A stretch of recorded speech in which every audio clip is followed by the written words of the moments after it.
Good evening and salutations, my GH fans. I want to talk about TJ and Curtis for a minute because I'm going to be honest, TJ actually pissed me off in this episode. TJ is a character that I feel like sometimes they just don't know what to do with him. They really don't. And in this scene, he gets upset with Curtis because, Curtis is like, oh yeah, Marshall's gone, and, he finds out about him, Curtis looking into Marshall's past.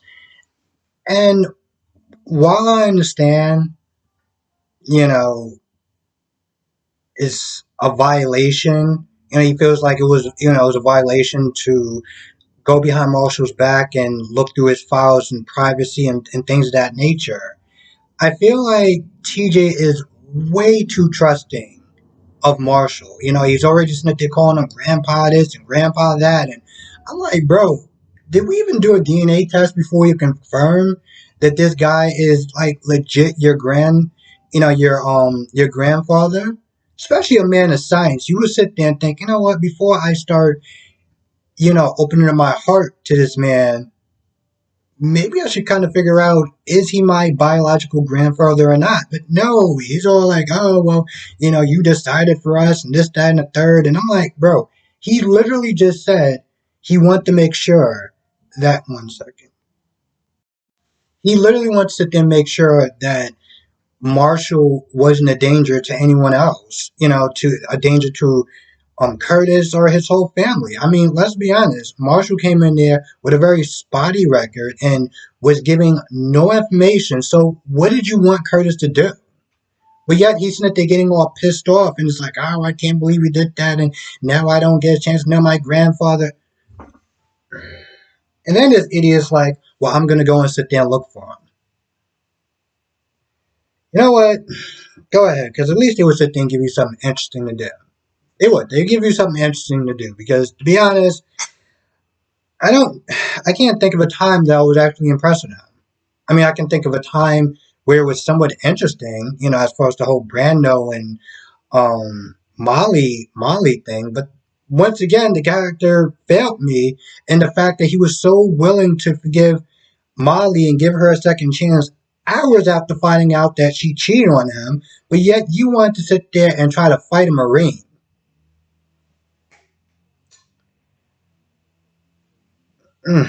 Which, by the way, was just completely stupid. I'm so glad that even Molly agreed. Like, bro, you're a doctor. You want to sit there and try to fight Marine barefisted because you thought that was a good idea.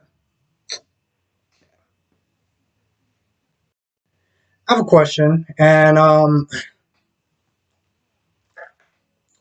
have a question. Can anyone actually think of any good traits or good things that they like about Amy? Like anything? Because I am struggling like there is no tomorrow. I'm gonna be honest. I didn't like this woman from day one. And throughout this episode, I got so frustrated. I got so frustrated that I swear if I literally did not just take a breath and a couple minutes to cool down, I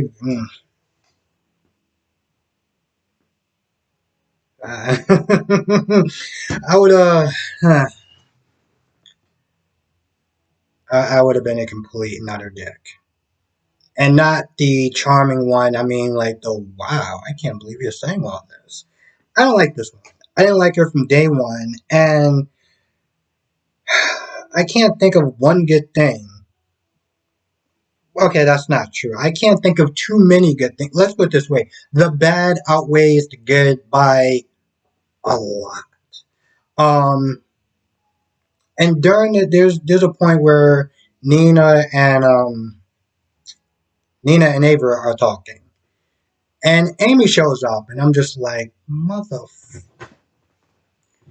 And she's all like, "Oh, well, I'm having a bad day," and they're kind of just like,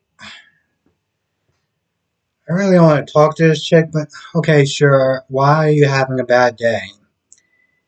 And Amy, like the immature jackass that she is like, she starts complaining basically because Terry is telling Amy more or less to do her damn job. And that's what she's complaining about. She's literally sitting there saying, well, I can't believe that she's sitting there bothering me and sticking her nose in my business where it doesn't belong. Sweetheart, she's your boss. Okay? Your dumbass skipped out on work to go get your nails done. And you just happened to run into the one salon that Terry was in. So when she asked you, why were you there? She has no audacity to sit there and get upset with her. So that's more or less what she was sitting there complaining about. And I'm just like, do you hear yourself? Like, do you really hear yourself? Because you can see the looks on both of their faces. Not just the fact that we were kind of doing our own thing, but also just looking at her like, I'm sorry, how old are you again? So Nina decides to, I wouldn't sit there and say play devil's advocate, but more as like, what would, Ask Manlander would do. And, Amy's like, oh, get a drink or whatever and make sure it's a strong one. So she goes, gets a drink, and her dumbass just stays over there for the remainder of the time, which made me feel a lot better. But when she was done drinking, she runs into another colleague, and the colleague's like, "Oh yeah, I just saw your brother hanging out with Terry, whatever." It seemed like they were having a good time. So this is gonna be a thing because why not?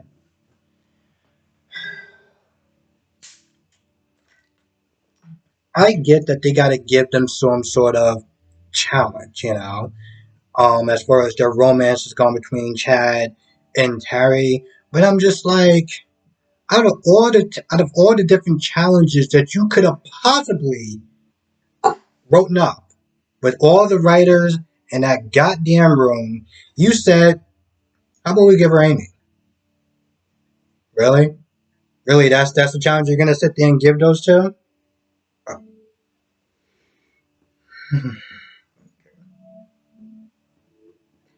I'm just gonna move on. I'm gonna move on because if I gotta sit there and think about that.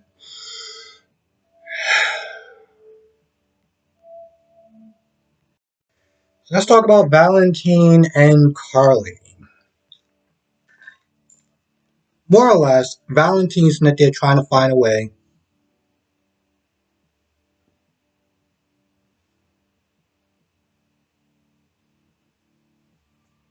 But I heard the cat.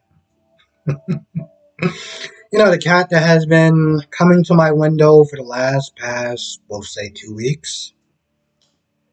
I actually started giving him food, him or her, because I don't want to feel like an asshole. Anyway, let's talk about Valentine and Carly. So Valentine tries to broker some sort of peace between the two, even citing that, hey, you know what, listen, at the end of the day, Carly, you have more than her. You have friends, you have a support system. Nina doesn't have that, you know? And of course, he brings up the whole daughter thing. And Carly was very quick to shut that down and be like, nah, the reason why she didn't have a relationship with Nell is because of your foolishness. Let's be very clear about that. And in reality, I was actually doing her a favor because Nell is a terrible person. What else you got? What other kind of tricks are you gonna sit there and try to throw at me as far as me mellowing down my war with Nina? I mean,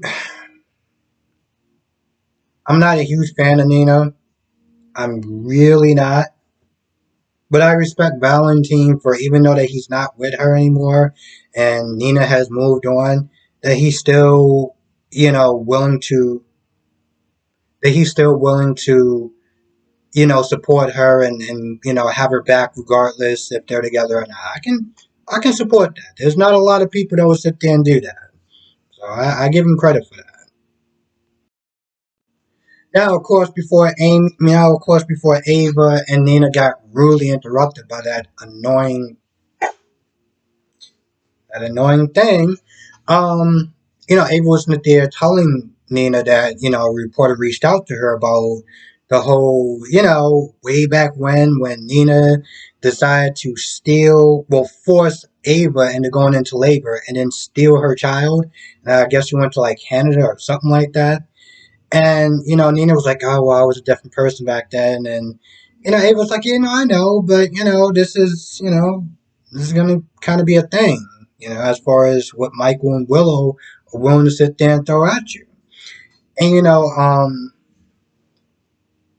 there was one point when Nina was like, "Oh, well, I'm definitely gonna sit there and go after Willow," and they was like, didn't her bio mom just die like not that long ago?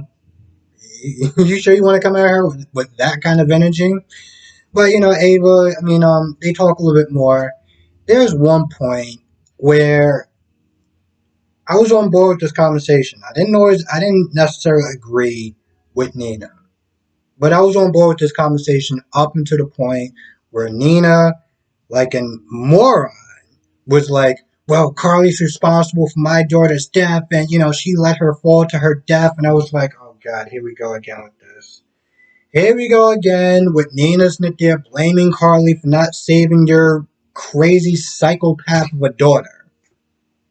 In all reality, the world, Port Charles, was a lot better with Nell not being in it. But for some odd reason, this just seems like a concept that Nina just cannot grasp. Okay? Just can't grasp it. And she's all, sitting there talking dirt about Carly, this, that, and the third. And Carly just walked into the bar and started like, sorry, what was you saying?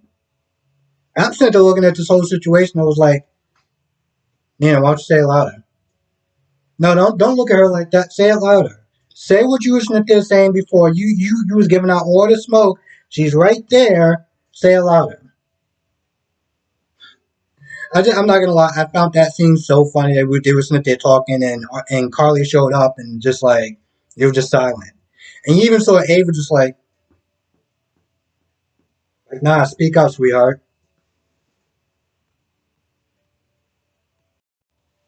There is one point where Ava does mention that, hey, listen, if you marry Sonny, that means that Michael and Jocelyn, well, okay, Michael and Christina, you know what I'm saying? They're going to be part of your stepchildren. So, um, that should be interesting. And, Nina's like, oh, well, I'm not going to sit there and think that far ahead. I'm like, you're already sitting there having daydreams about this guy. Like, you know that he likes you. You like him. It's not that much of a stretch. I mean, that is a reality.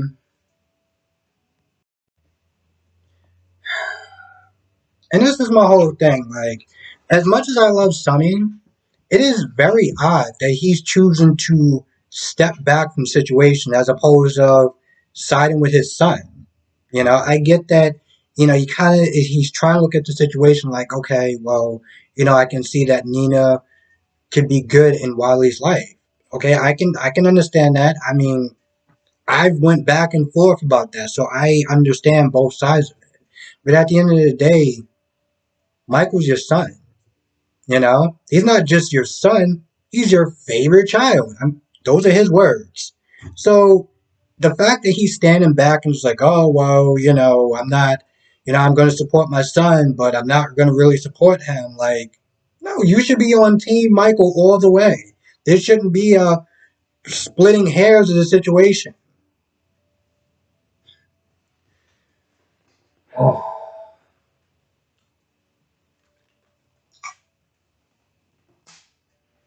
Now, I know sometimes when I do these reviews, there's a lot of times that I come across as a dick. Okay? I I admit that. But I do try to be fair. I do my best to try to be fair. Even in situations where there are certain characters that I may not like Nina, like Amy. And there was a point where Amy was talking to Maxie, and Maxie came in and slapped the hell out of Amy. And I'm like, yo, as much as I do not like Amy and the breath that she draws, Maxie was so out of line for the simple fact that she left. She was going for months away from Nathan at the time. And she didn't even know the full story of what was going on between her, between Nathan and Amy. And she came in there putting hands on her. And it's just something that I really do not like. Like, I've seen those scenes where they slap each other, and I get it. It's a soap opera classic trope, okay? But I feel like, unfortunately, not everyone is always on the same page as far as being smart and understanding that it is a show and it's not reality.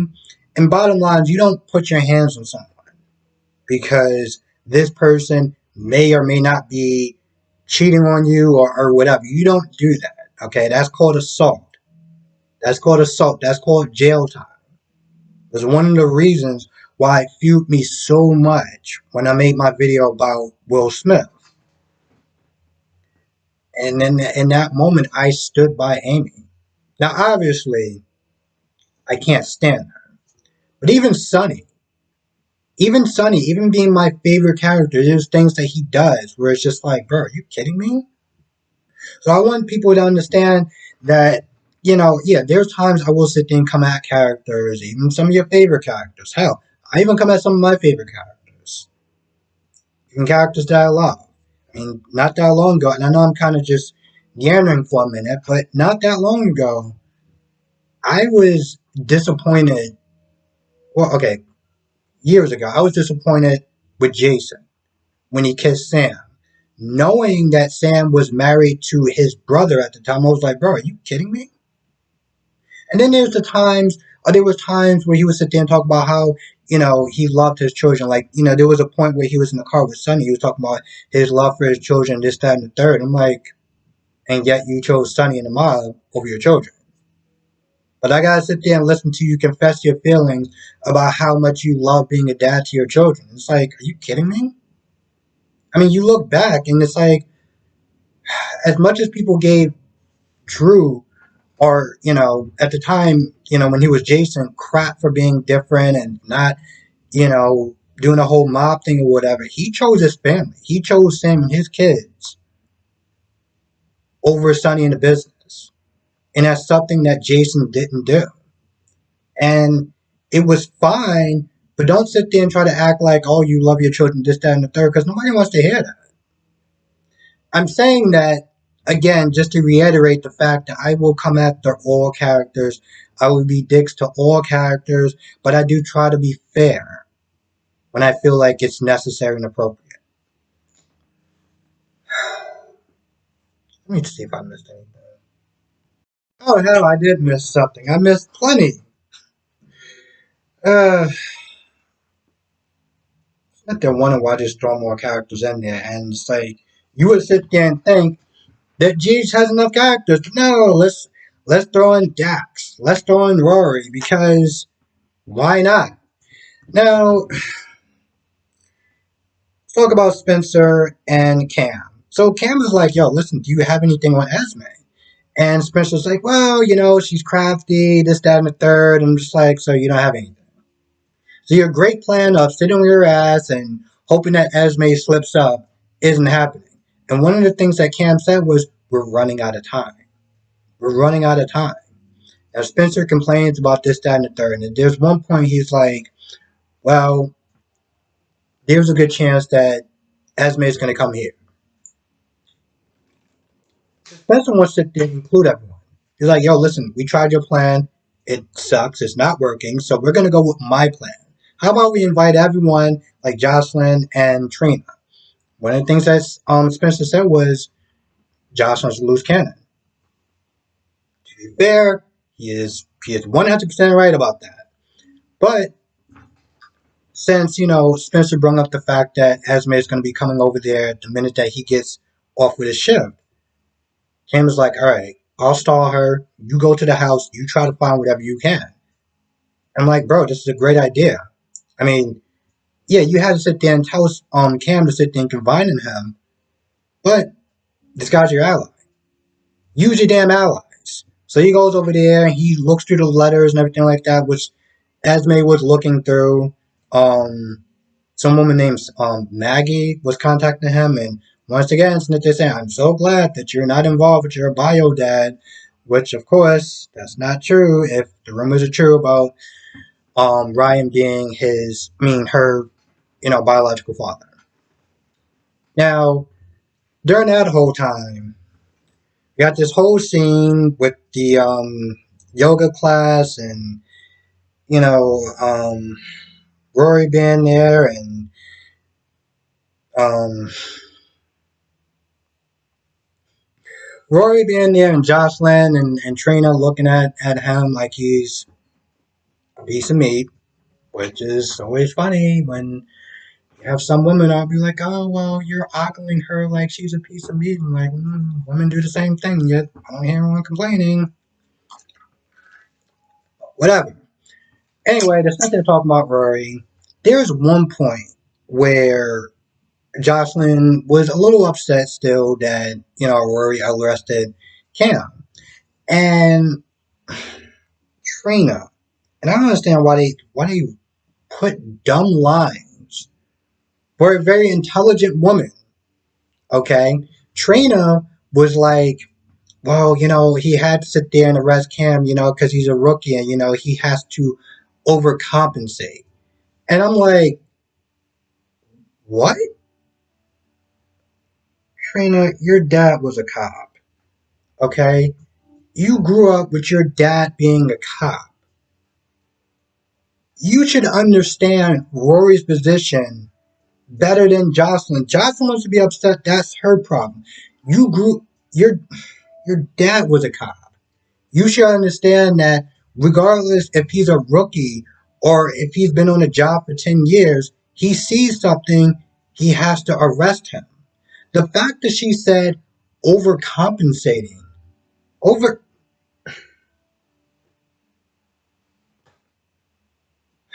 I can't believe they wrote that in there. I really can't. It's times like that where it makes me shake my head in just disbelief of just, what, let's just move on. Let's just move on.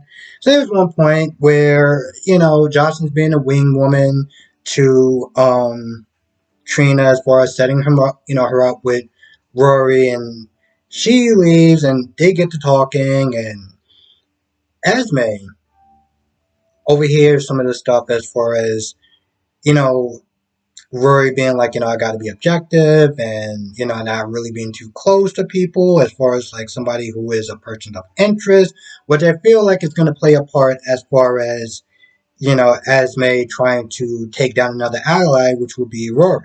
I feel like that's going to come into play. So they talk for a little bit. They talk about art, just the usual stuff.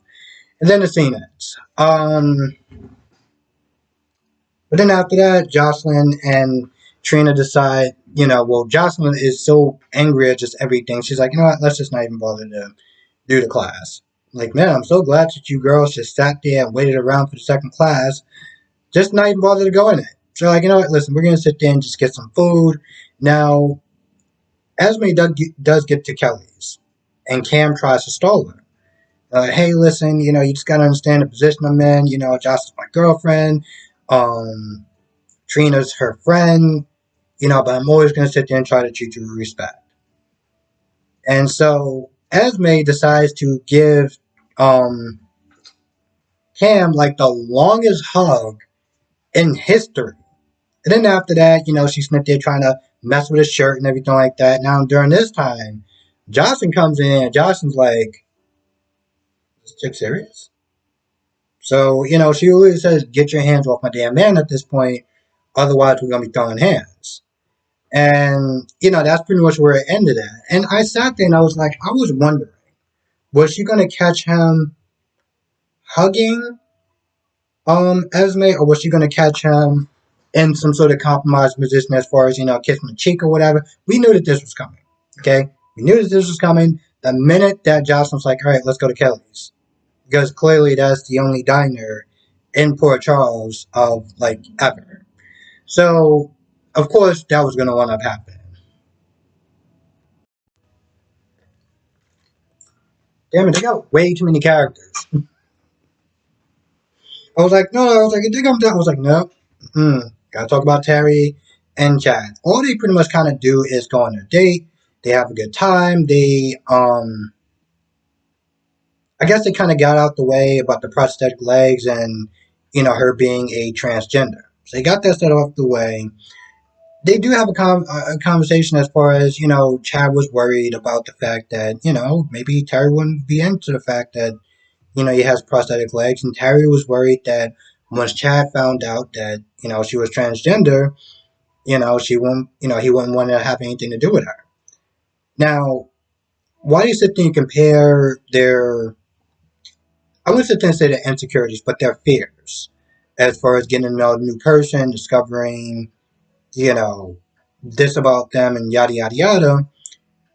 Chad does bring up the fact that, I can't really compare what I'm going through about my stigma compared to yours because, hell, you lose certain rights. You have to worry about getting physically abused.